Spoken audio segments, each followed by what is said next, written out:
All right. We will get started. First off, can I have a volunteer to read the invocation? Cool. Eric. Oh, you guys. Okay. May we, the Student Senate, have the wisdom, patience, and guidance to be responsible representatives. May we be fair in our judgments, enlightened in our discussions, and ethical in our actions. Can I get a Go Broncos? Go Broncos! All right. Can I get a roll call? Okay. Abby here. Justin. Here. Rob. Raul. Here. Luke. Here. Kyle. Yep. Amber. Here. Cam. Eric. Here. Raghav. Yes. Vidya. Here. Owen. Here. Yeah, sorry. Ali. Present. Emmy. Here. Johnny. Here. Ifani. Johnny, thank you. Duncan. Here. Mika. Here. Christian. Here. Melanie. Present. Jessica.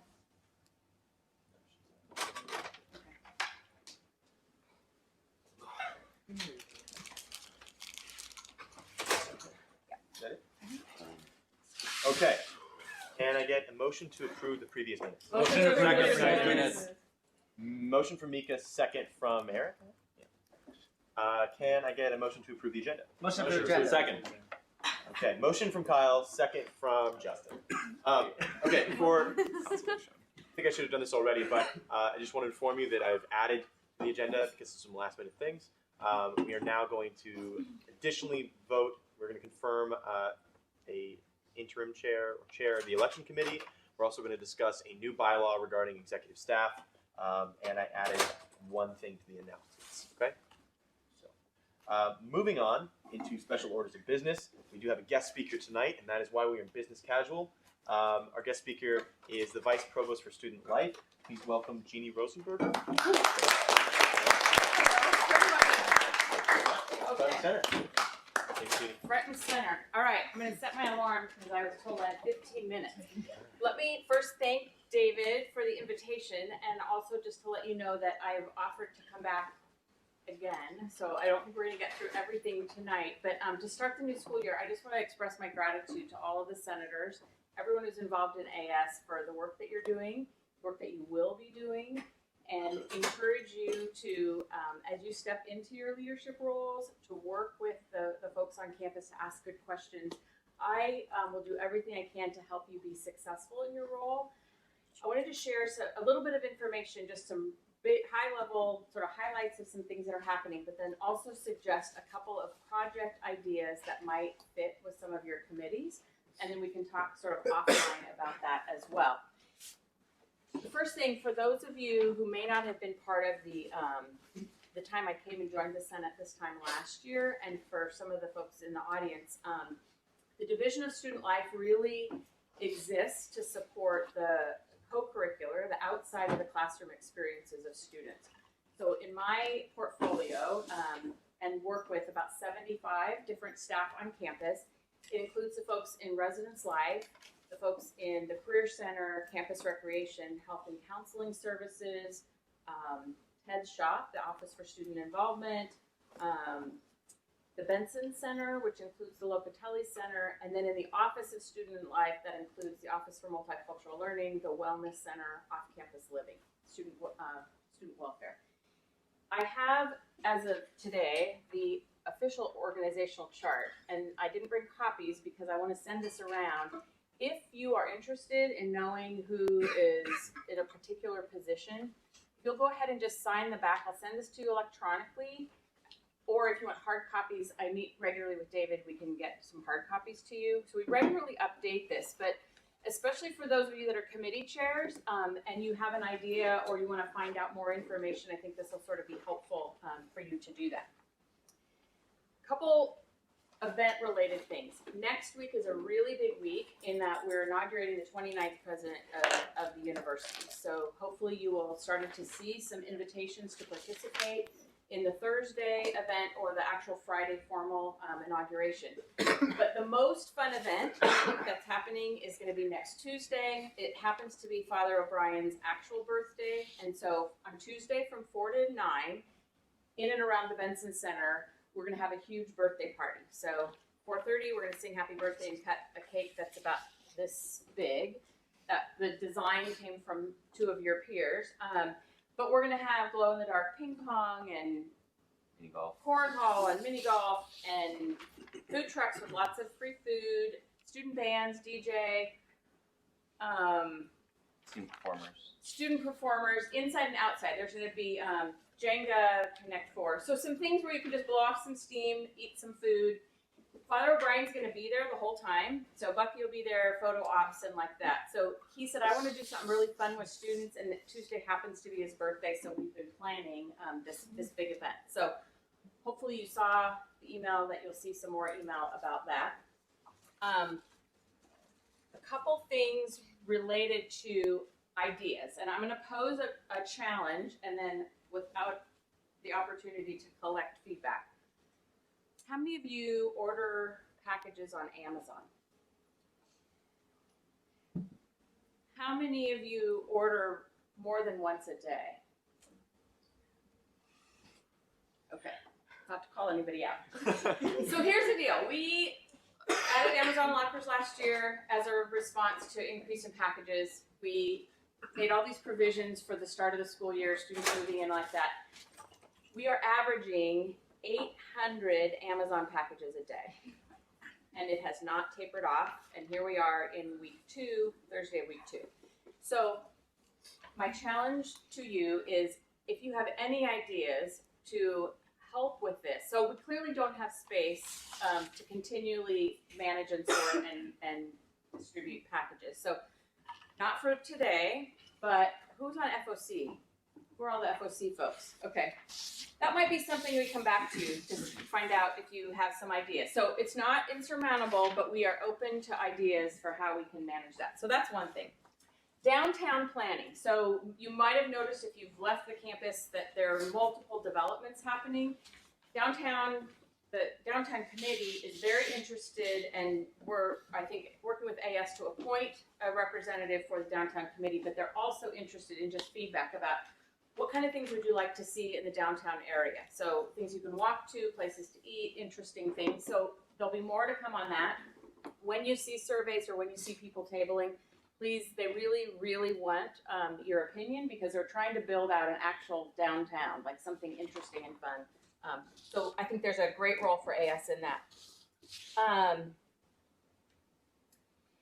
The Career Center. Some of you might know that the Career Center went through an extensive, what we call a program review. So they did surveys, they did focus groups, they brought external evaluators to campus to find out, based on the best practices across the country, what should our Career Center at Santa Clara be doing differently to support the career development of our students.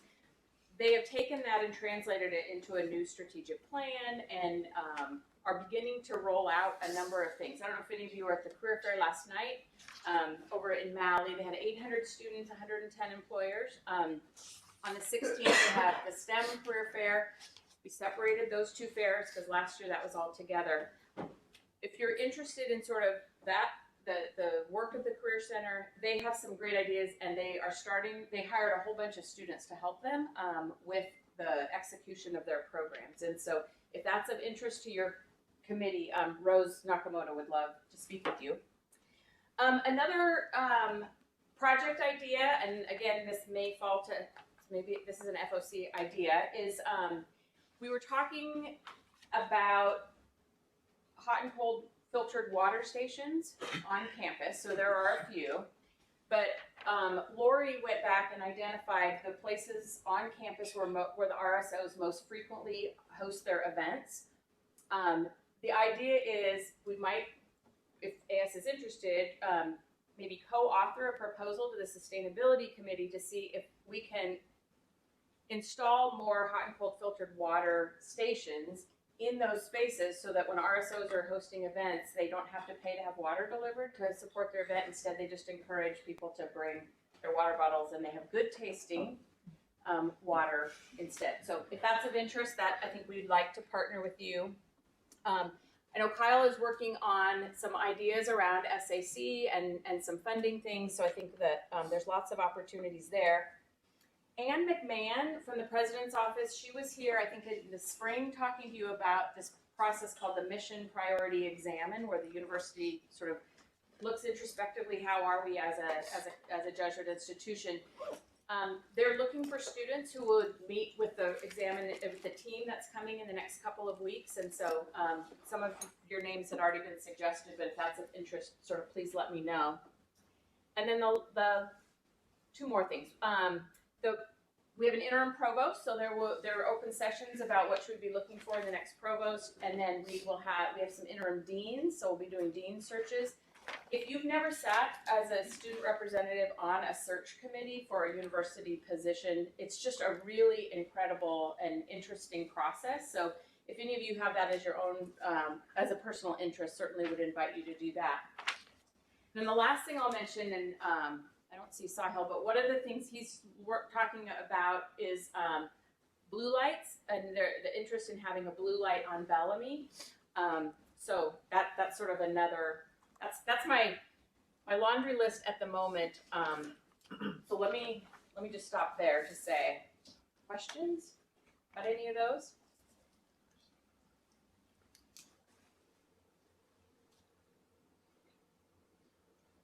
Okay. One last thing. Last year my office worked with the Senate chair, and we will continue again to identify possible speakers who will come to future meetings. And so David's already started that process, but there is a lot of interest from the senior leadership of the university to be much more connected and much more directly in touch with students. I think that there's probably some rightful criticism that hasn't been happening as much as it could. And so we'll try to sort of honor the request in what order you'd like to have some guests come. And then when they're here, just asking them about sort of what's their role and how do they approach their support for students. So with that. I have a question. Okay. So you've worked with several ASGs in the past, and I was just wondering. 27 of them. Okay, I'm wondering what some of the pitfalls, we have a lot of new senators here, what some of the pitfalls in projects that you've seen senators come into and how they've overcome them? My best advice, so when the new student body presidents are elected, the very first, I give them two pieces of advice. Do your homework and develop a limited agenda. And let me just say a word about both of those things. The develop a limited agenda is new leaders often come in and they're like, I'm gonna do these 25 things. And then like life hits or something happens and they completely get derailed. So as you think about your committee, your particular role as a senator or as a senate, think about a couple of things you really want to see improved by the time you leave your position, and then leave time and space for things that are going to be unexpected. So that's one piece. The other is the do your homework piece, and I can be a resource, as can Ted or others who've been here a while. One of the criticisms sometimes of administrators with student leaders is that you come in and either reflect inaccurate information or don't have the full story about whatever the topic is. So the doing your homework is making sure that before you advance something, a project, an initiative, find out what's been done before you. And so many of the things many great things at the university really are the result of previous AS organizations that the students enjoy now as sort of their privileges or in their experience. But if you have an idea, ask one of us, has this been tried before, with what success, or if it didn't work, why didn't it work, so that if we want to sort of try something new. The other is every Jesuit school, so there's 27 Jesuit schools across the country, every one of them has a chair of the student senate and has a senate just like you. It's really easy to access their information, so you can also reach out, to Loyola or to Georgetown or to Fordham or LMU or any of the other ones to say, hey, have you ever done an initiative on this particular issue? And if so, kind of will you share that? I think that that's a huge benefit. So I think taking the time to not sort of jump right in without having sort of a full sense or full appreciation of what the topic is and how it might be implemented here. The other, just another plug for the AS Buddies, which I think is forthcoming, is the long-standing successful program within AS is where, for those that are interested, we match one of the leaders in AS with a university administrator. The whole idea is just so that you you know, and I'll just use Michael Crowley because he's our vice president for finance and administration. There's often a lot of questions about how do you set the budget, how do you set tuition, you know, why are we building this building when, you know, we don't have enough money for something else. He is a wealth of knowledge, as are all of these other folks. He also has some great stories if you're interested in sports. I'll just say that as an aside. But the point is, if you were his buddy, you would be able to ask him those direct questions and say, here are the questions I'm hearing from my constituents or from my fellow senators, and he will tell you. If, you know, whatever he can tell you, he'll tell you, but he'll also say, hey, I'm happy to meet with more students. And the more information you have about whatever area of the university that your buddy comes from, you can improve the conversations here when you're deliberating something in the Senate, but also you have somebody, if something comes up about parking and somebody happens to be connected with campus safety where parking is, you could say, well, let's designate that person to go and talk with about this particular issue, whatever it is. So open lines of communication, trying to be more transparent and sharing information, really building relationships, because I think that my experience is a lot happens on campus when we build good relationships or create the opportunity to sort of foster those relationships. So it's a long answer, but Perfect. yes. Thank you. Okay. 58 seconds. I'm going to go and wish all of you well, and I will take this with me and get these out to you after inauguration. Okay? Thank you very much. Thanks.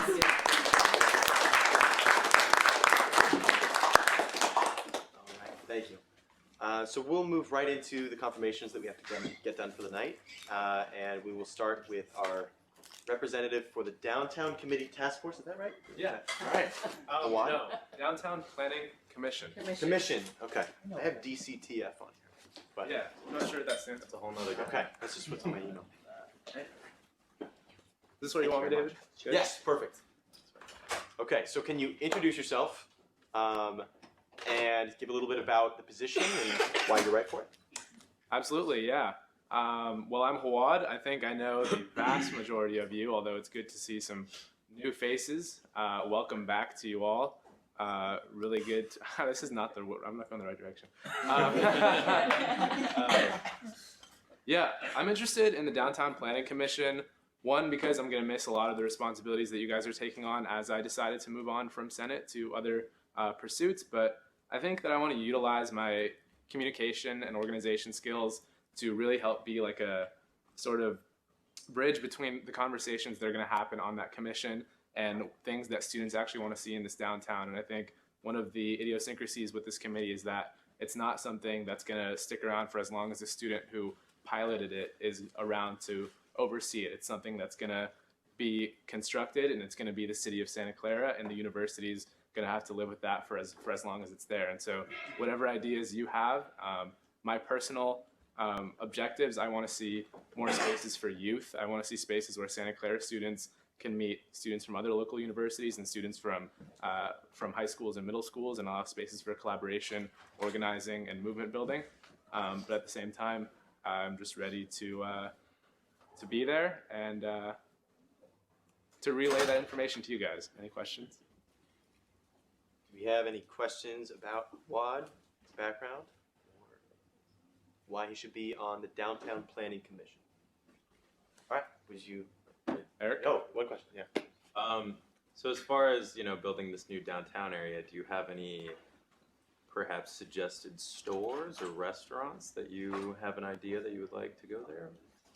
As far as my own preferences, I'm not the most consumerist person. I think whatever goes there, goes there. I'll patronize it either way. But I think, in fact, that very point is the reason why I want to be there. I want to hear what you guys have to say. I want to hear what the student preferences are. If they want to see a chain, if they want to see a small business, if they want to see an art space or more boba, whatever it might be. Yes, Allie. Are you interested in a bowling alley at all? I think bowling is a great activity that's slept on by a lot of people. I think it's extremely sustainable. You reuse the shoes, the balls, the pins, all that jazz. I was told that the university used to have one. If that's something that folks are willing to pursue and the students want, I'll fight hard for it. Video? Yes, video. Also, not to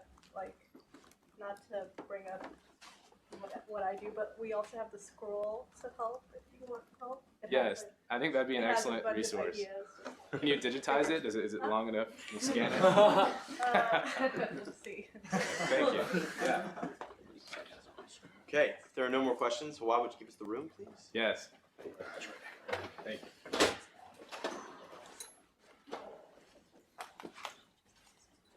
Okay, any additional comments?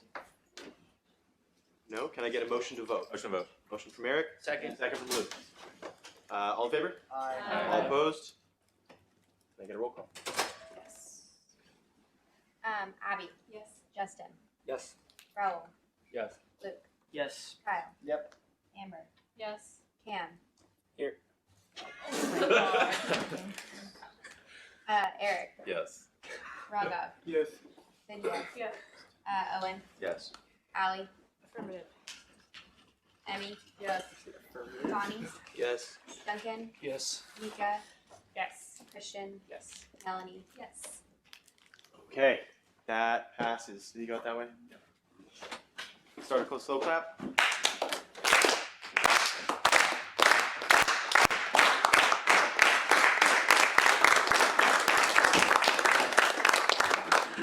Ted, is there any swearing in to be done? Is there any? For committee members, no. Okay. Yeah, keep forgetting. But Right, keeping you, thanks, you're running Rod. for an ASG position. Veteran. So, All right, Thank you, hold on, everyone. You're all good. Thank you. Thanks. Okay, let's move on to the judicial appointees that we have to do. Yes. Okay, so we have my hired associate justices, Semi, John Herrera, Rob. Okay. Yeah. Okay, so just really quick 15, 30-second introductions and why you'd like to be on judicial. Alright, hi everybody. My name is Jonathan. I am a senior here, and I want to be on judicial because I want to uphold the ASG bylaws, and I want to make sure that everything that we do is done in equity and in fairness. So yeah. Semi? Hi everyone, I'm Semi. I'm a senior. I was an associate justice last year, and I really like the position and think that I would be an asset to our group here. So that's why I want to be on judicial this year. And it's my last year, so I thought, why not? Hi guys, I'm Rob. I'm a sophomore. I, like Semi, was an associate justice last year. I liked the job. I care about ASG, and I want to come back. Any questions? Wait, Or, I have one more. She just showed up. This is Jasmine. okay. She'll introduce herself. Hi, sorry for being late. So my name is Jasmine, and I'm an associate justice. I'm a transfer student. I transferred from San Jose City, and I am majoring in Spanish and psychology, and also a poli-sci minor. And why would you like to be on judicial? I would like to be in judicial just to be more involved with school. Also, I think there would be more representation in, the Latinx community, and also transfer students, and I think I would be of great help in that area. Okay. Any additional questions for Jonathan, Jasmine, Semi, or Rob? Raghav? So not to you guys, but to the new people, in what ways do you think you can contribute being an associate justice to the school? Like, how can you contribute? I think I can contribute as new also associate justice in just that I have been involved on campus a lot, and I haven't been involved on the ASG level. So I have heard a bunch of comments. I have been around a bunch of just other club members that I can offer a lot of their input and just see what they want to see change, and just use their voice to kind of or use my voice to voice their opinions. What about you? Well, I think that coming from the Latinx community, and since it's not a very highly represented area in this school, I think my voice would be important to just help them voice their problems and their concerns in Santa Clara. Okay. Any more questions? Oh.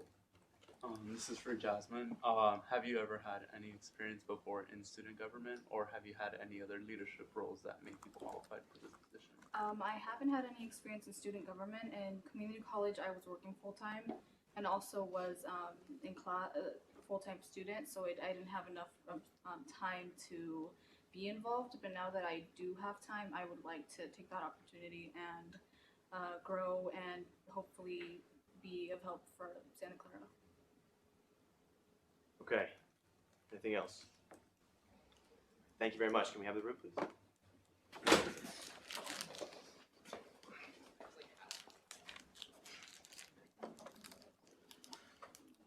Any additional comments? Can I get a motion to vote? Motion white ballot. Motion for White ballot. Okay. Okay. Let me back it up here. Can I get a motion to white ballot? White ballot. Second. Motion from Justin, second from Kyle. All in favor? Aye. All opposed? Can I get a motion to vote? Motion from Callie, second from Kyle. All in favor? Aye. All opposed? All right. Can I get a roll call? Abby. Yes. Justin. Yes. Raul. Yes. Luke. Yes. Kyle. Yep. Amber. Yes. Cam. Yes. Eric. Yes. Raghav. Yes. India. Owen. Yes. Allie. Yes. Emmy. Yes. Connie. Yes. Duncan. Yes. Mika. Yes. Christian. Yes. Melanie. Okay. Can we start with close?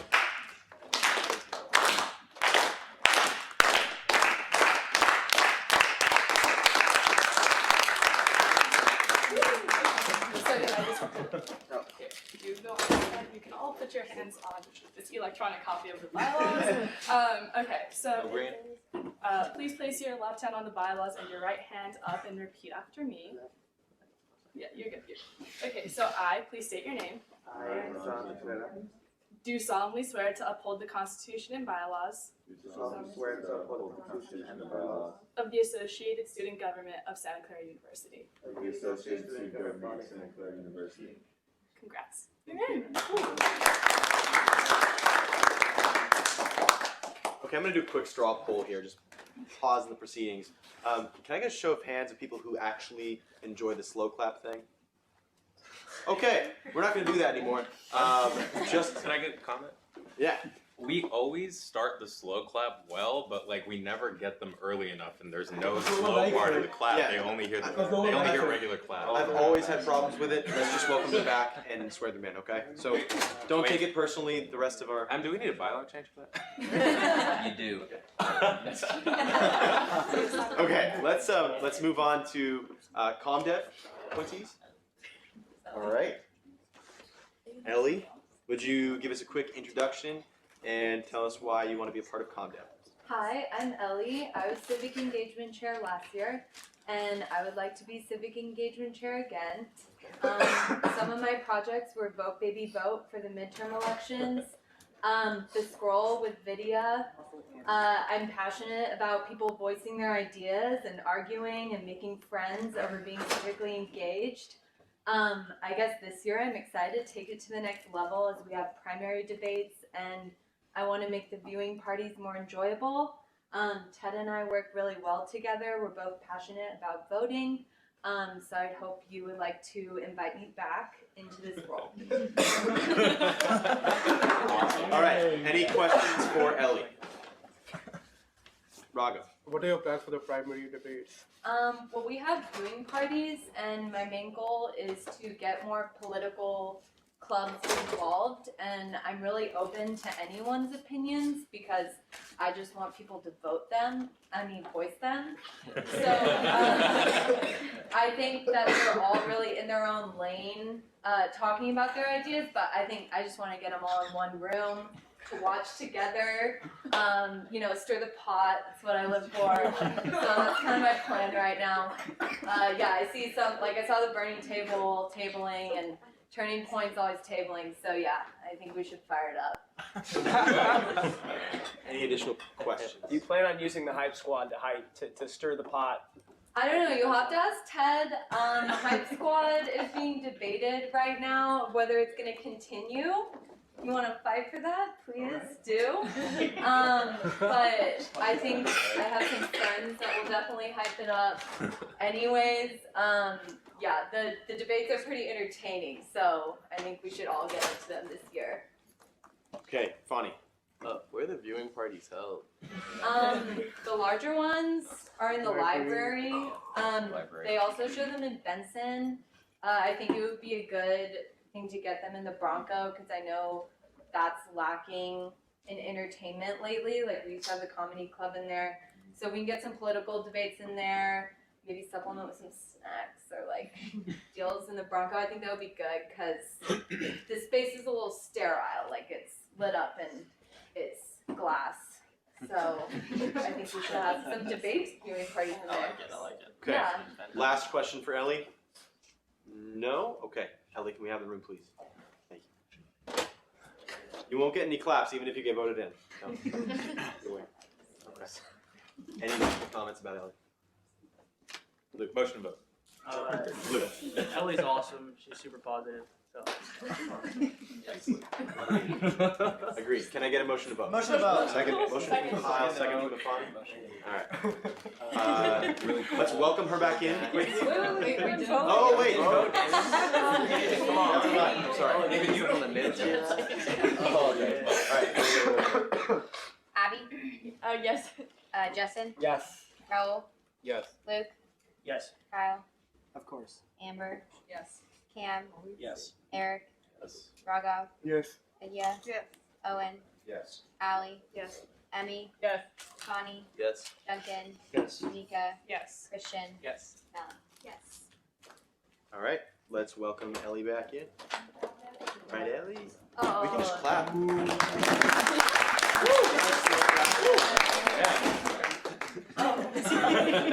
Okay. That's better. Just hold my hand. Okay. Please place your left hand on the bylaws and your right hand up and repeat after me. I, please state your name. I, Eleanor Ann Lamers-Lewis, Do solemnly swear to uphold the Constitution and bylaws do solemnly swear to uphold the Constitution and bylaws of the Associated Student Government of Santa Clara University. of the Associated Student Government of Santa Clara University. Okay.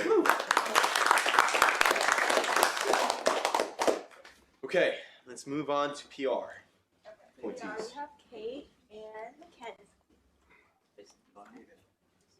Also, elections. Do we have to separate them, or can we have them all at once? We only have a few more, so we're going to separate them. Okay, Kate and Matt, please introduce yourselves and tell us why you want to be on PR. Okay, hi, I'm Mackenzie. I'm a senior. I want to be a social media chair for PR. I ran for VP in the spring, and kind of part of my thing was that I wanted to increase awareness of ASG and what students are doing on both Senate, Exec, and all the committees and activities that we do. So I kind of like to go more in depth just so people actually know what contribution these students are making. Awesome. Hi, I'm Kate. I know a lot of you here since I was on Senate last year. I'm currently a sophomore. I hope to be marketing chair. I'm a marketing major, so I really am passionate about marketing. I really like people to know about what's going on. I'm also really comfortable with a lot of the softwares that we use to create our social media and the media that goes onto the TVs in Benson. And if I'm elected, and I figured this out a few minutes ago, this would be my 9th consecutive year in some kind of associated student government.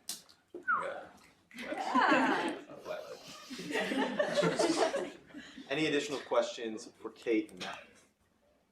Roger. So we do have a huge lack of attendance at most of the ASG events, and I think like not as a blame, but for any event, marketing is a big thing, you know, and marketing is what brings people or like turns off people. So how can you attract more people using your position?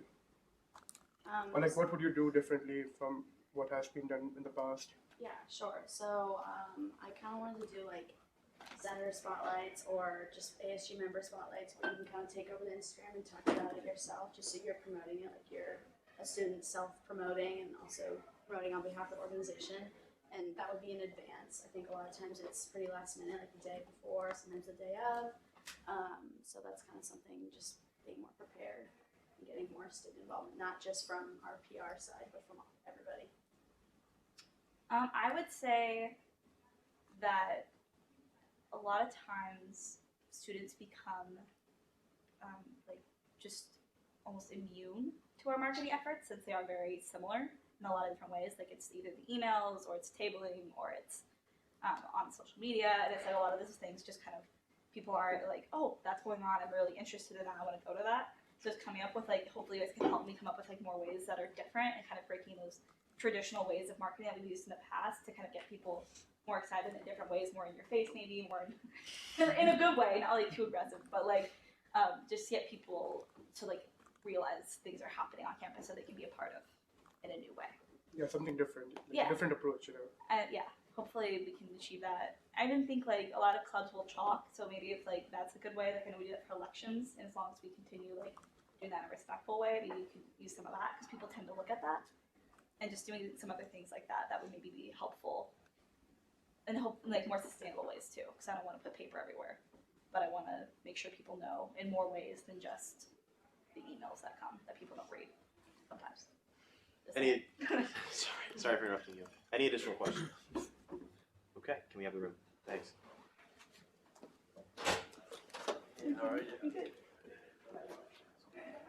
I'm gonna do this right this time. Any additional comments on Mac or Kate? No. Can I get a motion? Motion from Allie, second from Kyle. All in favor? Aye. All opposed? Okay, is everybody clear on what white ballot means? We went over that, right? Yes. Okay. Can I get a motion to vote? Motion to vote. Motion from Kyle. Second from Emmy. All in favor? All opposed? Can I get a roll call? Abby. Yes. Justin. Yes. Raul. Yes. Luke. Yes. Kyle. Yeah. Amber. Yes. Cam. Yes. Eric. Yes. Raga. Yes. Lydia. Yes. Owen. Yes. Allie. Yes. Emmy. Yes. Ifani. Yes. Duncan. Yes. Mika. Yes. Christian. Yes. Melanie. Yes. Okay. Let's welcome her back in.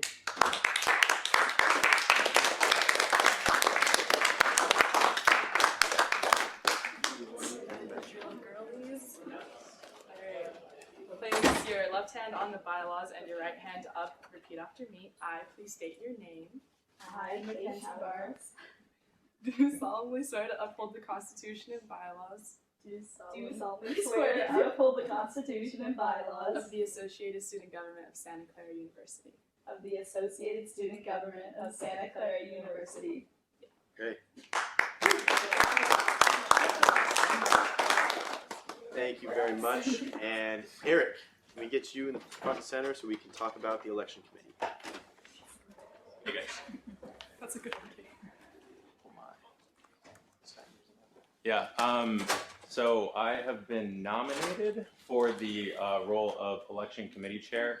So basically this role normally belongs to the VP, but since we currently do not have a VP, somebody has to fill in for the role, at least until we get one, which may happen sooner or later, depending on how tonight and next week goes.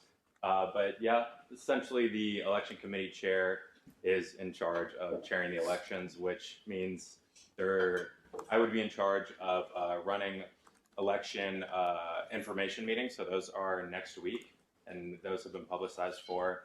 And then obviously being a resource to anybody running, as well as looking into any problems that arise with elections, going over signatures, putting out releases. It's pretty straightforward. I understand the election committee. I've ran for ASG 3 separate years, so pretty versed with it. Yeah. Okay, any questions for Eric? Lydia? How will you get people to vote? How will I get people to vote? Yeah, or like encourage. I personally, that is not necessarily the election committee chair's charge. That is PR's. However, I mean, I will be working in collaboration with PR to, obviously get out the vote. Raghav? I have a question from you. So he's only there until we get a new VP, right? Can you repeat that? He's only there as the election committee chair until we get a new VP. As I understand it, he'd be the committee chair the whole time. Is that right? I would be chairing the committee until the VP takes over the position again, because that's a normal election of the VP. Interim. So like interim. Yeah, interim essentially. Okay. You know, unless I decide to take it right. It's interim, and then you can vote for the VP next week. And so elections for the first years, like the information stuff, happens that week, and so we need someone to kind of take charge for now. And then once a VP gets elected, they can work in conjunction with one another because the VP is going to have a lot of new stuff to get on board with, and so this interim chair would just like help kind of alleviate the burdens and things like that. Yeah, it's just a 1 to 2 week job, really. But this is a technicality that we need to follow through for ASG, obviously. So yeah. Okay. Can we have the room, Eric? Of course.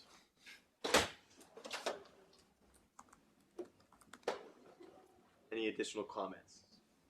No? Can I get a motion to vote? Motion to vote. Motion from Justin, second from nobody. Second from Owen. Okay. All, Aye. all opposed. Joe, do you have a question? Oh no, I had a comment, but you went really fast. It's okay. Oh, okay. I'm sorry. I won't do that again. Can I get a roll call? Yes. Abby? Yes. Justin? Yes. Raul? Yeah, exactly. Luke? Yes. Kyle? Yep. Amber? Yes. Cam? Yes. Raghav? Yes. Vidya? Yes. Owen? Yes. Allie? Yes. Emmy? Yes. Ifani? Yes. Duncan? Yes. Mika? Yes. Christian? Yes. Melanie? Yes. Did you put yes? Okay. Let's welcome Eric back in. All right. Yeah. Okay. No, he's already sworn in as a senator, and he's upholding the same constitution and bylaws, so. Roger that. Okay. So at this time I'm going to clarify. I apologize for my organization of the agenda, but this part's going to be a little different. This is not actually a confirmation, but we will get to know the VP candidate.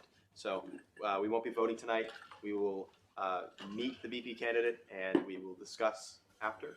And that's what tonight is for the VP thing, VP issue. Okay? Thank you, Eddie. Okay. Charlie, can we get you at the front? Yeah, thank you.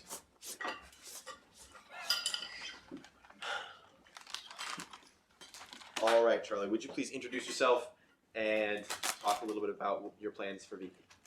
Yeah, so for those of you I don't know, my name is Charlie Douillet. I am a senior here at Santa Clara. I'm studying to earn separate degrees in finance and political science with minors in MIS and sustainability. I served on ASG the last 2 years as the academic chair in the community development branch. That was a spectacular time for me. One of my biggest passions is just getting to know those around me, building meaningful relationships with them through conversation. So serving on the community development branch was a spectacular experience because I got to help people with their academic needs while also having the opportunity to interact with people. I've also spent the last 3 years at Santa Clara in residence life, which also goes to play along with my interest in getting to know people and building meaningful relationships and caring about those around me. In residence life, I've done a variety of programs related to sustainability and social justice, some of my my areas of interest.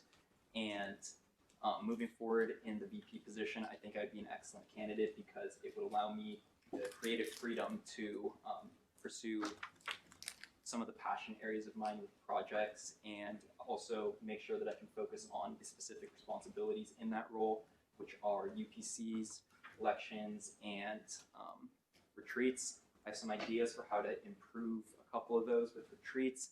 I would need to discuss with the rest of the executive team the specific vision that we have for how ASG will operate, so then that way we can tailor the retreats to accomplish those specific goals. With elections, like Eric just discussed, it's important that we increase visibility for that, so I would love to have the opportunity to work with the marketing team to try to figure out ways to increase awareness that isn't just chalking up the sidewalks with people's names that they don't necessarily have a connection with, and rather increase awareness for the valuable opportunity and things that they can gain from voting and participating in the elections. Also, it's important that we make it more visible and attractive for students across campus to run for positions in ASG. I think that a good idea would be to attend specific club meetings and present to those before the election season comes around and say, there's a lot of talent in here, you should consider involving yourself in ASG rather than just sending out an email and having those that open it be the ones who apply. Some other specific projects that I think would be fun to work on. One idea I have would be a video campaign related to mental health stigma. I don't have the specific details of this, but how I envision it would just be a couple minutes focusing on people from diverse groups of Santa Clara, including athletes, members of the MCC, etc., and having them talk about in brief little snippets just their experiences with mental health and kind of destigmatize it on the campus and make people more aware of the resources available to them. I'm really excited about this opportunity to continue serving as a positive role model on campus. As the VP, I recognize that there'd be a lot of responsibility in that people would look at me and scrutinize some of my actions, but I totally look forward to that challenge. And I'd be able to advocate for things like sustainability and social justice as a role model in that way. I've been talking for a while. You can hit me with questions if you want. Okay, Abby. You mentioned a passion for social justice. Is that primarily mental health work, or are there other areas you're interested in? I would definitely say that it spans across a lot of different things. I have a particular interest in working closer with CSOs on campus, like the MCC and the Rainbow Resource Center, because there's already an established committee of the leaders of each of those organizations that meet together, but the meetings that they have aren't really productive. They focus mostly on financial stuff. So I would love to involve myself in that and try to figure out a way to make the conversations more productive, meaningful, and unify the campus in more of a way. For those of us who read the campus climate survey, there's an apparent lack of feeling of belonging and community at the campus. So if we were able to cross-program with some of those organizations or encourage them to cross-program and have different groups learn more about one another, that's something that I'd be interested in advocating for. Oh. Given that you're an NR and you've been in Rotc for a while, how do you plan to manage your time given that this role requires about 25 to 30 hours a week as VP? Yeah, thank you for that question. Being an NR is not like being a CF. It really does not require too much of a time commitment from me. I think that I'd be serving both of those roles concurrently. They require the same thing of me, interacting with those around me, making sure that people are happy on campus, and making sure that I'm a resource to everyone who I come in contact with. So I don't think that I would have very much of a challenge balancing both of those commitments. Okay, Al. Do you think you'll be able to draw using your NR position on the upperclassmen in their involvement on campus? Yeah, certainly. I mean, already in my years, my last 2 years in the community development team, I was constantly doing cross-programming, advertising my events within residence halls, even those that I wasn't working in. So having access to the upperclassmen housing, I think that'd be an excellent way for me to do that. We're gonna do 2 more questions and then we'll cut it off to stay on schedule. Christian. I'm just curious, how many hours per week is an NR expected to work? I believe contractually something like 10 to 15, but realistically like 5.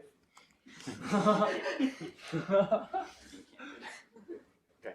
One more question, Justin. Yeah. So personally, one of the things I've noticed about ASG is there seems to be a lot of lack of communication with ASG and external organizations, and also internally too, especially within different branches.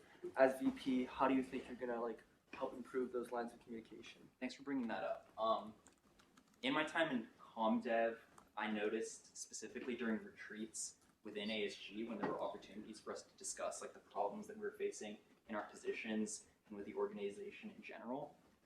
From the perspective of ComDev, there was definitely a disconnect. So I think that it'd be valuable for us to provide an opportunity to give each other feedback and construction and ask for support from one another. So making a more formal opportunity to accomplish that is something that I'd like to do. Maybe that would look like encouraging the other branches to attend Senate more often to increase the visibility so we all get to know each other better, but the retreats would definitely be an excellent opportunity for me to do that. And in terms of external organizations, that's something that I would love to work with marketing with. Okay, we're gonna cut it off there. Thank you very much, Charlie. We will discuss more next week when we vote, and look forward to it. Thank you, Charlie. All right. So, Kyle, do we have all the presentations? I'm gonna see they're out there and bring them in. Okay, perfect. Let's move on to plus 1000s. We're gonna do 3 of those first, then we'll move on to new RSOs.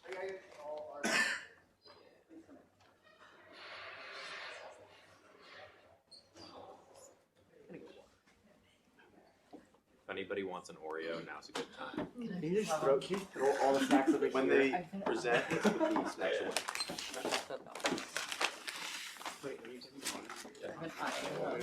Yeah, but it's like it's so far. No, don't.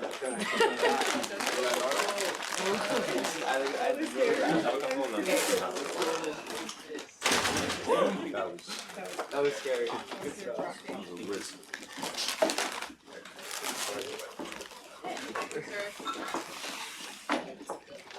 It's cool that it unravels the hair as it dusting stuff. Nika,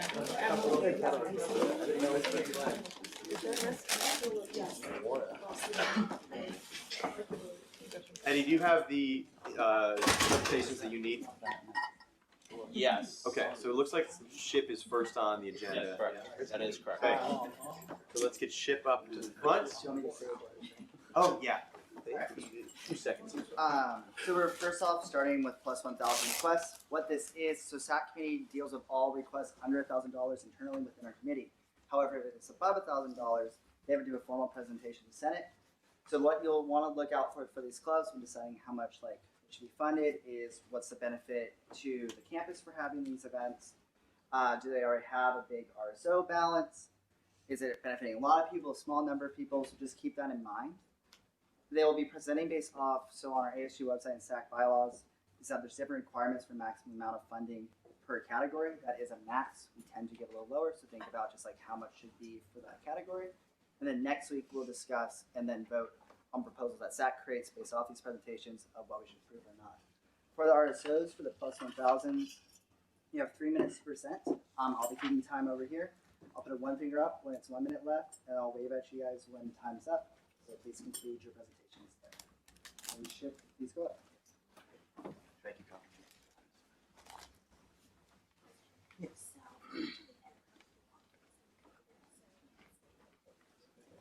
Let me just tell you when we're going to move on to the next slide. Yes. Cool. Okay. So good evening, everyone. My name is AJ Anderhub, and I'm one of the co-presidents of SHIP.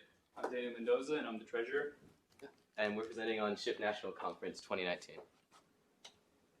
So, to describe what the National Conference is, or the convention, it's the largest gathering of Hispanic and Latino STEM students and professionals in Phoenix.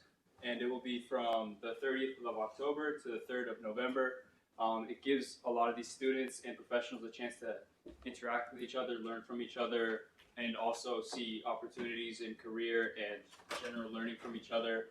And to grow professionally, that's one of the more important points of the convention as a whole.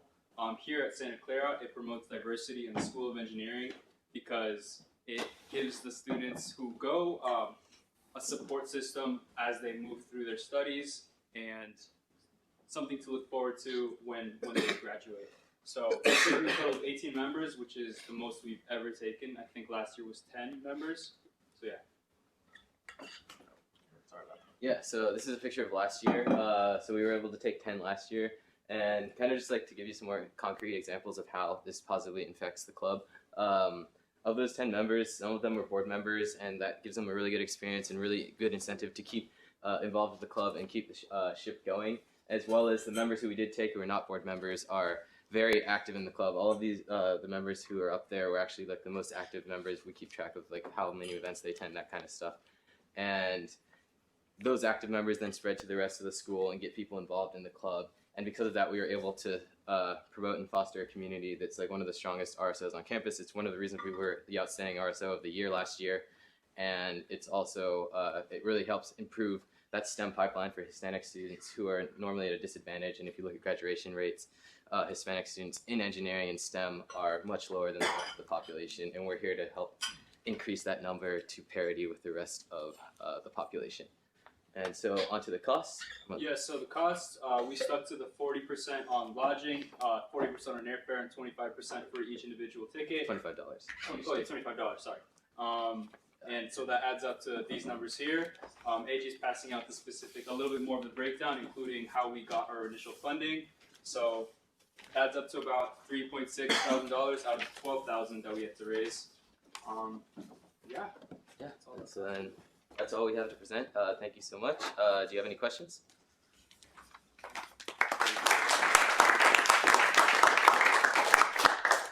questions? Sure. Cam. I saw registration fees are about $4,000. Did the SHIP National Convention give any kind of reasoning for why it's that high of a cost for registering? Yes, so it is a very large convention. There's over 10,000 attendees, and there's all sorts of workshops. There's a giant career fair with companies from all over the place. Like there's Apple, Google, like all the big names. They come and support, and also they have to pay these professionals to give workshops. And also the venues are very expensive to hold that many students and professionals. The cost is about, I think that cost is $275 or $225. We did the early bird pricing to save as much money as possible, but that's just the cost of the convention. Justin. How much will each individual member be paying to attend the event? We're attempting to fully fund this because most of the students are not able to fund it themselves. One more. No? Raga? So over there, the number which you're requesting from is 36 something. Over here it says 3,900 or something. Is that a mistake or? So No, so yeah, we're gonna. So that's how much we paid with initially with the CSI card. Okay. That's not having And to do with so our ASG. the funding difference. So to you guys. the total would be more than 12,000, right?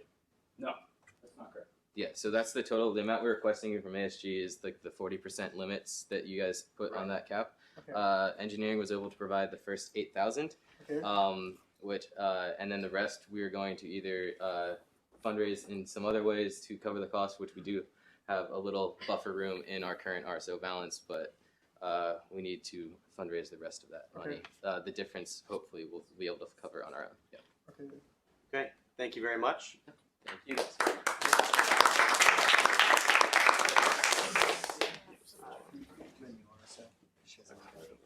Okay, yes.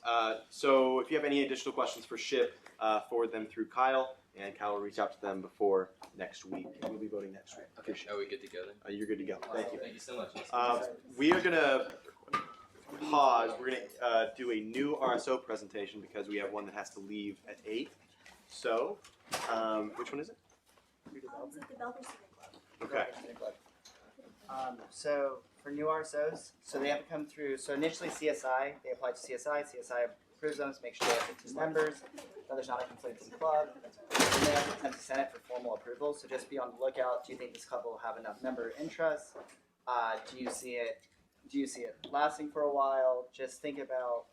Just try to see. Is there another club on campus that's going to possibly conflict with it? So just think about all those when you're considering it. Once again, we'll vote on it for next week. To the presenters of the new RSOs, you have 5 minutes to present. I'll raise my finger when it's 1 minute left, and then wave when time's up. Okay. Google Developer Student Club? That's correct. Okay, thank you. Take it away. Hi, I'm Angeline, and I will be forming a Google Developer Student Club on campus, and this is because I'm a campus ambassador for Google, so I would like to form this club. So the purpose is to bridge the gap between theory and practical application for student developers. And it's a program presented by Google Developers. It's a university-based community group for students, and anyone is welcome to join. So any major from undergraduate or graduate programs, as long as they're interested in becoming a developer. And by joining a developer student club, students can grow their knowledge in a peer-to-peer learning environment and build solutions for local businesses and their community.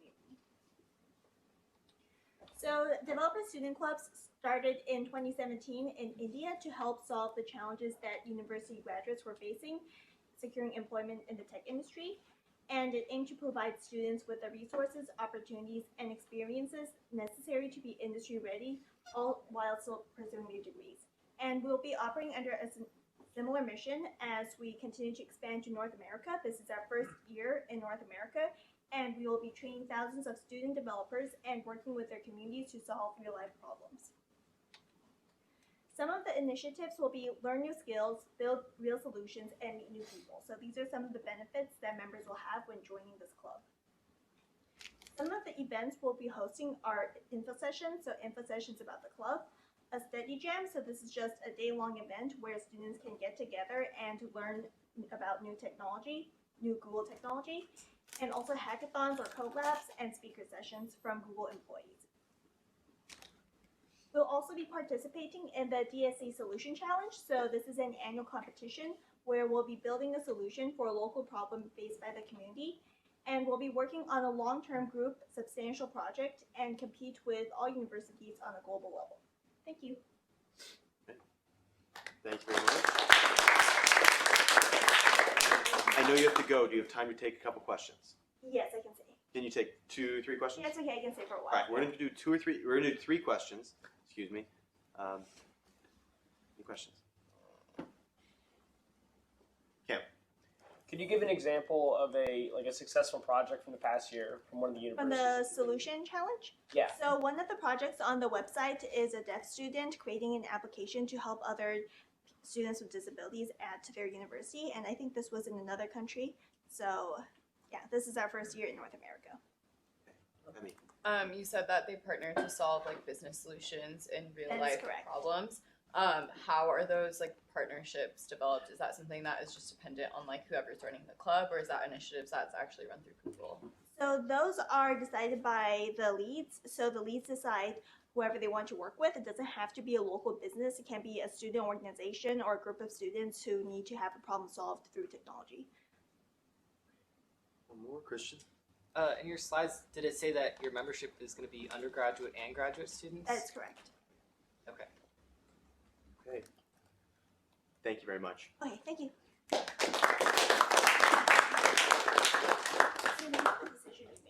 We'll be voting next week. So I'll receive an email then. Yes. Okay. Next week once we go. Much appreciated. Thank you. Okay, we'll move back to our plus 1,000 requests, and next on the agenda, I believe, is Nesby. Kyle, have you sent it to me? Yeah, I should have sent it over.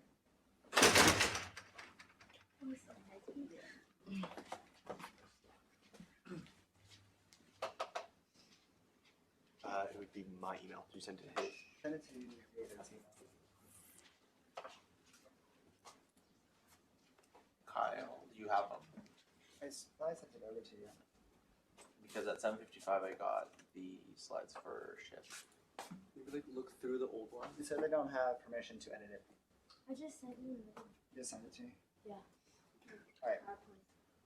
I'll forward it to you. Perfect, thank you.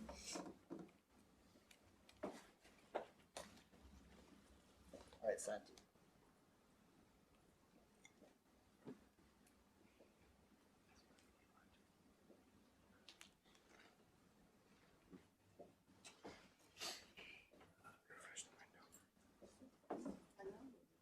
It's an email PowerPoint. There we go. Perfect. Thanks, Kyle. Sorry about that wait. You guys can take it away when you're ready. Hello, my name is Melinda McElwee. I'm May. I'm the treasurer. She's the president. Yes, I'm the president of NSBE, the National Society of Black Engineers. This year, we're presenting to you this quarter, requesting funding for our fall regional conference. So NSBE's mission is to increase the number of culturally responsible Black engineers who excel academically, succeed professionally, and positively impact the community. Cool. So our fall regional conference this year is November 8th to 10th here in Burlingame.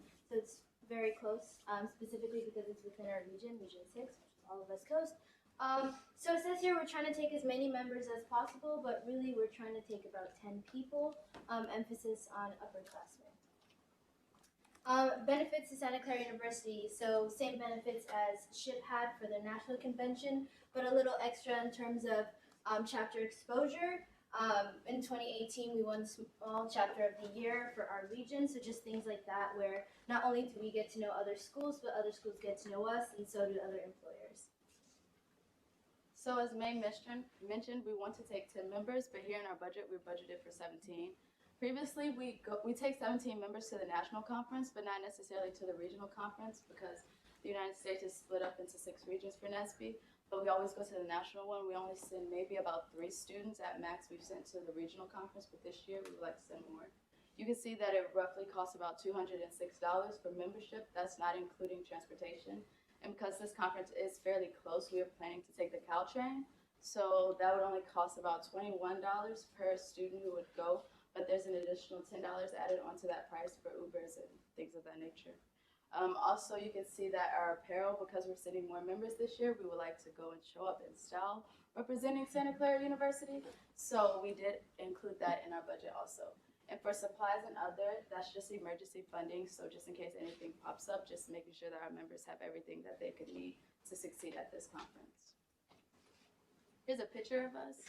There's definitely more members this year. We're growing.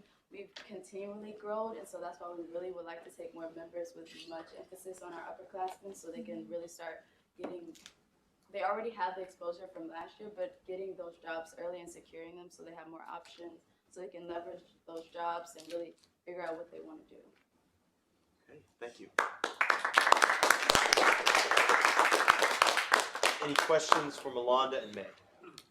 So you said in the beginning that ideally you would prefer to take only 10 people to this conference. Why is that so? So the reason why we say 10 is because we understand the cost of it and we like funding our members fully. We don't like to have them pay anything because it's already just paying to live. So we say 10, but to clarify, so we want to take as many as we can, but our minimum is 10. Okay, my suggestion would be like, since it's so close, that you should try to take as many members as possible for more learning, you know? Right. Sorry, my words are wrong. We're That's just fine, trying to yeah. take a minimum of 10 people. Okay. that's why we budgeted for 17 because we would ideally like to take the entire club. Currently we have registered 20 members. 27 members have registered for our chapter this year, so we're trying to take Ifani. Is it true that the 27 members are the most in NESB? Yes, it is. We have the most NESB members registered in history so far. Okay, one more question. No? Okay. Oh, Cam. You guys know where you're gonna go to dinner yet? Because I have a few suggestions. Oh no, we don't know where we're gonna go to dinner. What's your suggestion? Well, since you're already planning on paying for Uber, I know it's tempting to go to the Cheesecake Factory right next to Hyatt. Don't. That's a rookie move. Don't do it.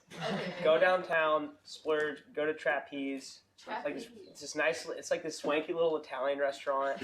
All right. Okay. Question here. We're gonna cut it off there.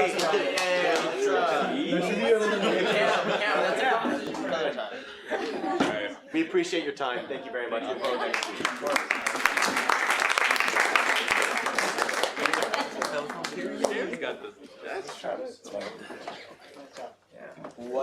Okay.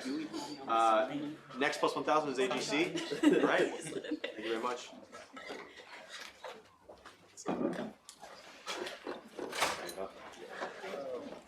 Thank you. It's the one that would upload. Thank you. Kyle has sent. Did you communicate with them? Hey, Kyle, did you communicate with them yet on how it would load? Okay.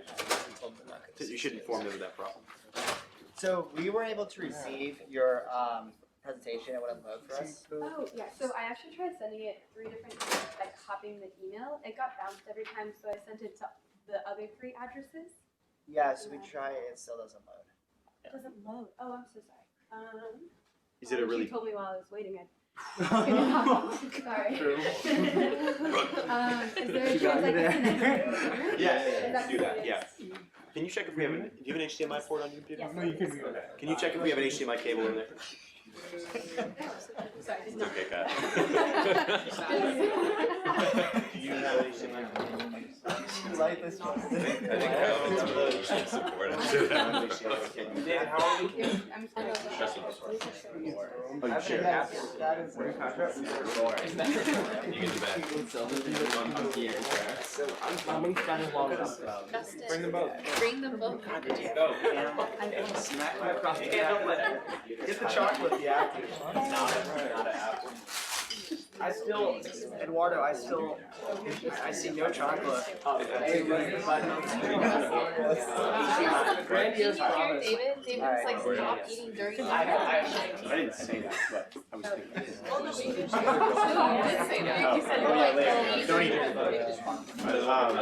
Are you gonna tell me you didn't eat a carrot during Genius presentation? That was fine. That was fine. That was fine. Ask him. It's not my fault you're not listening. I will be presenting today, right? So digital. There's no presentation. It's on the back. He moved it. Okay. Oh, in the back.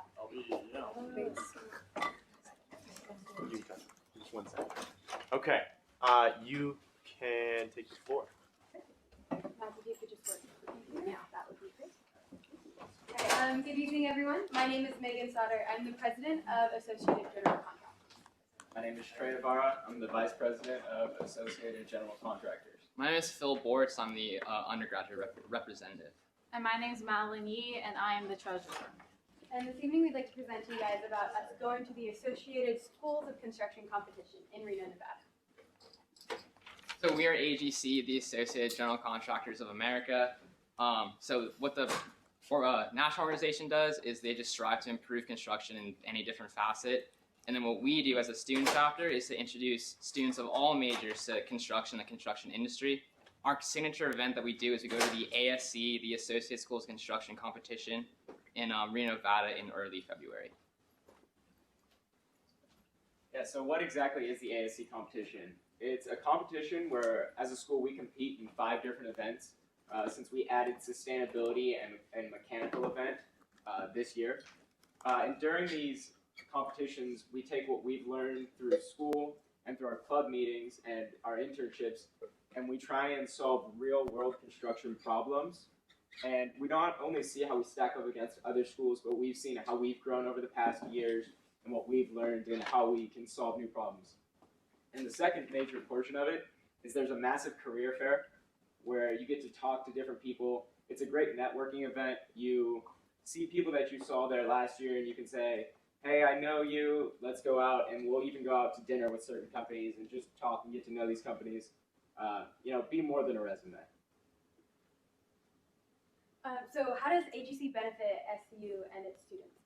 So we are a lot of students' first connection to the construction industry. And our big thing is we provide the experience and the education that a student needs to be successful in the construction industry now as a student and post-college as someone who wants to follow this in as a career. Additionally, we are a huge connection, or we're the middleman for our students and a lot of companies in the Bay Area. We really help expand Santa Clara's rapport with different companies, reaching out, letting them know we're here, and giving them access to our students for internships, jobs, and other opportunities.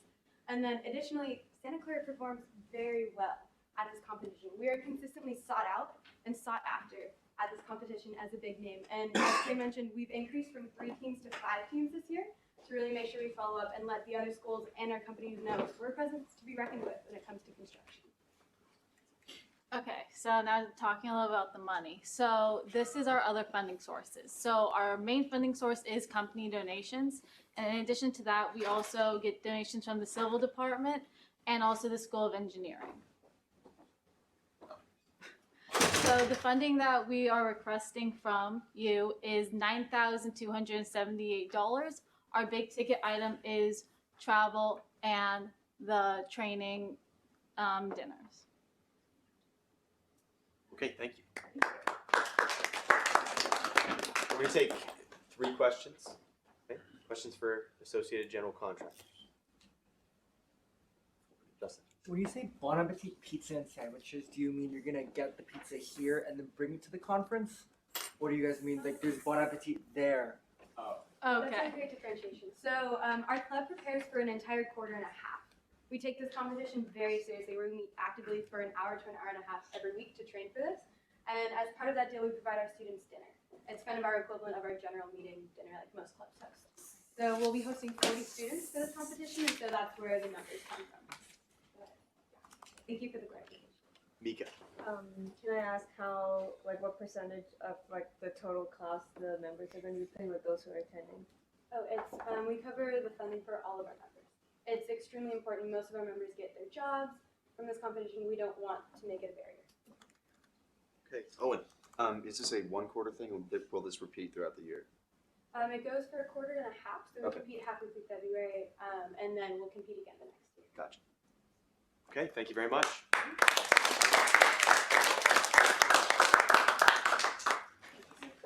Okay. Thank you. Next up, we're going to go to our new Rso presentation. And we're going to do ROTC Connect Club. So I am connected with this, so I'm going to let Kat take over while ROTC Club is presented.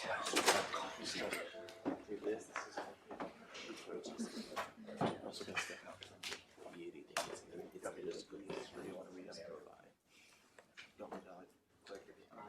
Alright, cool. Yes. Alright. How are we doing? Yeah. Hello everyone, my name's Daniel, and I'm here to introduce you all to the Military Students Union. So why do we need this club? Well, as an ROTC cadet, I feel like I do see other cadets a lot, but most of the time we're just training, so it's kind of hard for me and other cadets to get to know each other very well. Also, then we know that there are other military members, like veterans, maybe Army reservists on campus, and there are also those who are interested in the military, and we don't really have an avenue where we can interact with them that much. Another reason is I feel like ROTC is kind of disconnected from the rest of campus life, right? So, I mean, everyone knows that there's ROTC, but does everyone know what ROTC does? And that kind of goes both ways. ROTC is kind of separate. They don't really interact with the rest of like the school community. So I want to kind of create a better bond, better understanding and awareness of each other. And lastly, there's also precedent from other schools, like UC Berkeley, UC San Diego, Tulane University. They all have some sort of like ROTC club or like a cadet club where they can all do this sort of stuff.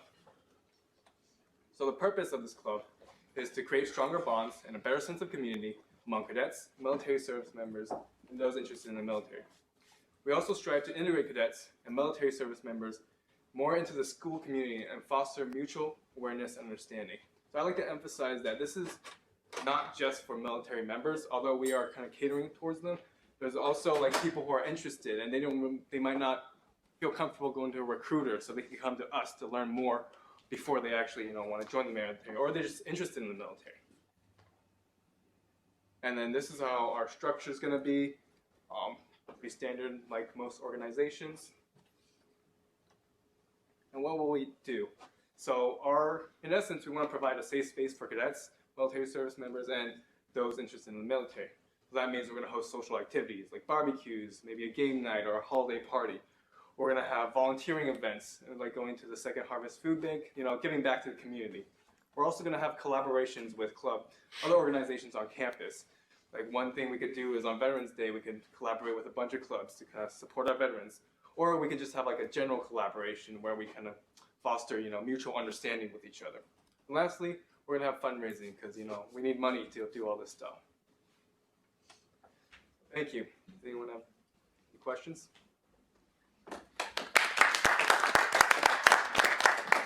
Anybody have any questions? Yeah, Mika. My question is, so why specifically do you want to become an RSO rather than doing it through the military department or whatever department the ROTC is under? Claire. I should have been up there. Hi, I'm Jim. I'm the government for this. So to answer your question, what kind of brought us here in the first place is that we didn't intend on initially doing this, but we are super bound by the fact that ROTC, as in the Bronco Battalion, is a government organization. And so, like, for example, we're not allowed to raise $1 of money to go into like an ROTC bank account. And all these events that we want to do, and all these things, almost all of them, you start doing things where our professor of military science, Colonel Salas, comes in and says, get to it. So that's legal barriers. Do you have any? Emmy. I'm a daughter of a vet, so I totally applaud like everything you guys are doing, and I think it's really awesome and important. However, you guys are also trying to reach out to those military members on campus who are not a part of ROTC. Have you heard any like inclination of them wanting to join this, and how successful do you think / like how big is that population on campus? Because I understand like if you guys aren't allowed to fundraise, like obviously that prevents you guys from hosting a lot of things, but at the same time, like people can congregate and get to know each other within ROTC like on their own time. So I guess what's the pro of integrating, or not what's the pro of integrating them, but how are you planning on getting them interested in So like kind of like a two-part, like the veteran thing. So there's a veterans association that we actually approved in the spring, the SVA, and that has the guy who runs it, Andrew Salinas, who's getting his master's in psychology now here, is a veteran, and that does a lot with like affinity groups and focus groups for veterans with PTSD and stuff like that. And like we're not going to touch that because that's kind of really his wheelhouse, and that's what he has found the most success in his club helping out with. So I think more what we're trying to get at is that like this club brings together, like RTC socially is like a really odd place where everyone kind of like, we spend all this time together, but we don't hang out, and like, yeah, that's on us to hang out. That's like, that's our issue. But we also want to like integrate into this greater RSO community, and it's more not just about us getting together, but it's about like, I bet most of you have no idea how ROTC works. Have no clue like this major institution at this school. This is the oldest ROTC program in Western Mississippi, and so like the fact that it's not integrated into school life is a little messed up, and we feel like this is a good first step. Oh yeah, Raga. So, do you have any support from your professors who also want to be integrated with non-ROTC population, you know, and they would also come to your club social meetings to hang out with non-ROTC members? Absolutely. I think a lot of them, so our professor of military science are active duty soldiers, and so they come, you know, they could have been in Afghanistan or Fort Hood, Texas, or anywhere that the Army puts people before they came here. Now they're on a college campus, and they're like a fish out of water. Like they have no idea how it works. So to have us as a liaison to help them get into a campus, I think would be tremendously helpful. Okay, perfect. Thank you. Yeah, that was 3. Yeah, thank you.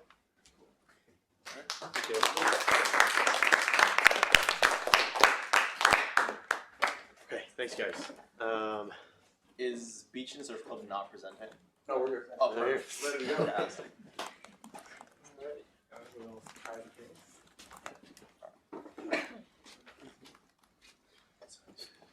Just let me know.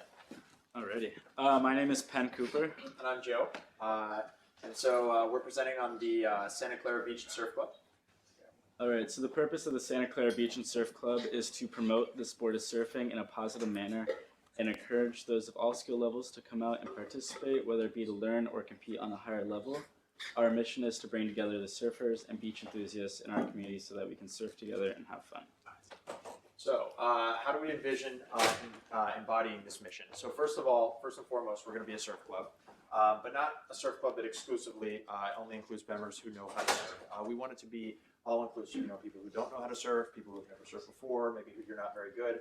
We want you out there. We're also a beach club, so maybe you don't want to get in the water, but you want to explore some of the great beaches that the San Mateo County has to offer.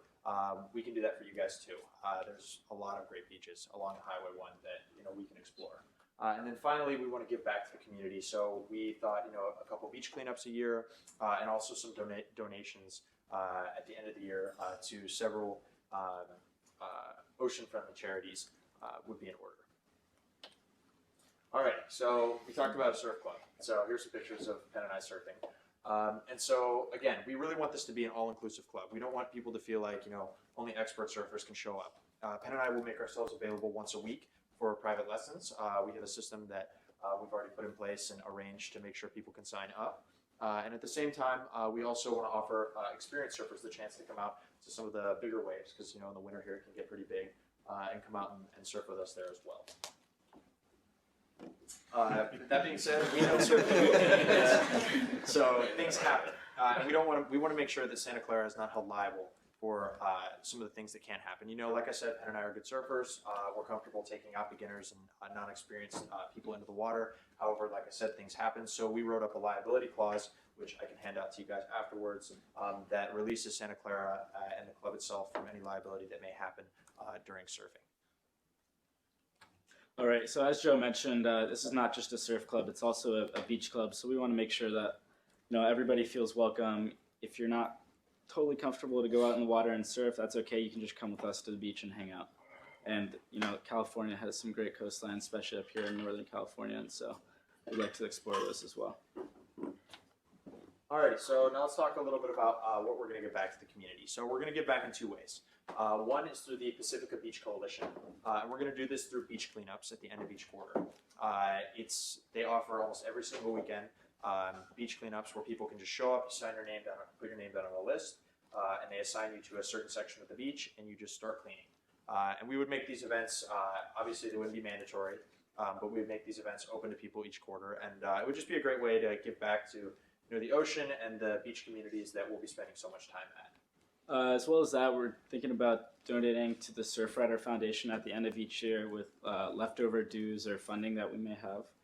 Just a way to give back to the ocean conservation. As for finances, I'll probably be taking over as treasurer. And we're thinking about $20 a person to sign up, and with this, we're going to open a debit account just to organize the money a little bit, and with possible funding as well. And all of that will be used primarily for surfboards and wetsuits. We don't really need the money to go anywhere else. That's it. And we also want to assure you guys that, I know there can be a gray area with, using, asking for dues from people. We will keep everything written down, documented, so that you guys know that all the money that we use is exclusively going towards surfboards and wetsuits. This part we can skip over just because I wanted to tell you guys as well. In terms of interest right now, we've really reached out to some people. Santa Clara has like an underground surfing community here, and we have a group chat currently that Penn and I are in with over 40 members. We reached out to them and we're like, hey, you know what? Just to kind of see how many people are interested. Please like this message if you'd be willing to join our Santa Clara Surf Club. And we had, it was like 43 thumbs up on that message. So there's clearly a demand for it. And then on top of that, we haven't marketed ourselves at all to the Santa Clara community. There's a lot of freshmen, a lot of people from out of state that I'm sure would really like to learn. So my brother runs the LMU Surf Club in Loyola Marymount University, and they have over 150 members. So I think there's a demand for it here. So, okay, thank you. 3 questions. Justin. The biggest thing that comes to my mind is Into the Wild also does like surfing and stuff. Obviously, like I think you guys have differentiated yourself more than enough with Into the Wild to become your own distinct club. That being said, have you guys thought about partnering with them, and to what extent were you? Yeah, so we were in contact with them. I was just in contact with their president, and so they're no longer actually doing any surf trips or stuff like that. And so we tried talking to them about getting their boards and equipment, we can't because it was the funding was given to them exclusively from the school, so we can't actually use their stuff because if it gets broken, then it's on. I don't know if there's a way around that. So maybe there's a way around that we missed. We would love to use their boards. They have a lot of boards that they're not using. Just for clarification, that means no one's allowed to use their boards? Yeah. Except Into the Wild. Except Into the Wild. But currently they don't have any surf trips on their calendar. Yeah. So it's kind of like a... Yeah. Okay. Next. Allie. I was wondering about how will you decide what types of surfboards and what types of wetsuits you buy? So that's a good question. So it's really straightforward actually. So we will only be buying foam boards. Most people, unless you're an experienced advanced surfer, should not be surfing fiberglass boards. They get broken, they can hit people, they're super dangerous, and foam boards are also affordable, and they're super durable. So they'll last. What's great about them is they're an investment. So if we buy, say we buy 10 foam boards this year, you can get them for $80 a piece instead of $600 for a fiberglass board. Those are going to last you 6 years. So this is something that would happen at the front end and would carry through for, again, another 6 years before we had to buy them again.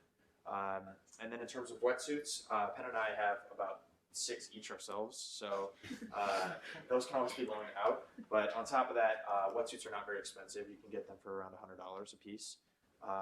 And again, they last 5 or 6 years. So we could start small, offer 2 or 3 wetsuits there, get 2 or 3 wetsuits, 2 or 3 boards, and then the local surf shops at places like Pacifica Lindemar, Cowell's, they offer beach rentals. It's a little annoying. It's about $30 a rental, which people might get fed up with. Especially with dues and stuff. Especially if they're paying dues and stuff. But I think for right now, I'd like to see how many people sign up, and then before we consider even asking for funding, then we can look at what we have and then make the decision if funding is needed. Okay, one more? No? Video. Like if you buy a lot of equipment, where will you store it? It's a good question. So we have the place that we're living in right now. It's right next to Lucas, and we have a gigantic parking thingy at the back. It's all indoor. It's like a big shed, and he will be in charge as the treasurer. He's going to be in charge of inventory to make sure people sign in and sign out the boards because we don't want people taking them and then just bringing them to their dorm room, keeping them. So, but we can keep them in the back as long as they're not in the sun and they're not getting like rained on and getting all muddy and stuff. They're totally fine to keep there. We actually already nailed in for our own boards. We nailed in all these strings on top of the garage, so we can actually slide boards in at the top. And we've got a bunch of wetsuit hangers there as well. So it's pretty accessible, and that way people would have to go through us to make sure they can take boards and take wetsuits instead of just being able to walk into an office and grab them, and then we go there and we're like, okay, where are all the boards and the wetsuits? Yeah. Okay, thank you very much. Thank you guys. Okay. that concludes our RSO presentations. So we're gonna go into we're gonna go into the new bylaw presentation, executive staff. Did I put it up there? I did not. Okay. Go to my drive and search Emily's name.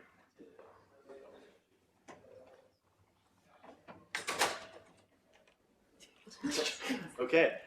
Then go share it with me. Recent. Okay. Let me just email it to myself. Recent?